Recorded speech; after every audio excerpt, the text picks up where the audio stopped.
झालो. आज एका महिलेला बाहेर काढणं शक्य नाहीये. आज एवढ्याशा गावात एवढ्या साऱ्या महिला बघून मी चकित झाली. आज या दोघांनी मिळून, केशव दादा आणि ज्योती वहिनींनी मिळून आज एवढ्यांना एकत्र केलं. हे खूप मोठी मानाची गोष्ट आहे. सगळ्यांनी टाळ्या वाजवण्यासाठी.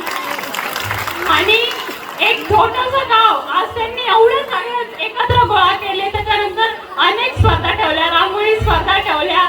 त्याच्यानंतर काल गणपती वाचन केलं. आज जे आपण कधी विचारही केला नव्हता की आपल्या गावात होम मिनिस्टर सारखी गोष्ट होऊ शकते. आज त्यांनी साक्षात आणून दाखवलं आणि त्याच्यात महिलांनी सहभाग घेतला आणि गाव आज पूर्ण असं दिवाळी सारखं भरून आलेलं आहे. आणि त्यांच्यासोबत आमचे होम मिनिस्टरचे सर आणि टीचर यांनी पण आम्हाला खूप छान सहकार्य केलं. त्यामुळे सगळ्यांच्या करतो. आणि ताई आणि आमच्या ज्यांनी महिला मंडळाने जी सहकार्य आणि उभं केल्यासाठी आमच्या सगळ्यांकडून मनापूर्वक अभिनंदन. कोणी थांबणार नाही. शॉर्टकट मध्ये बोला. एकदम शॉर्टकट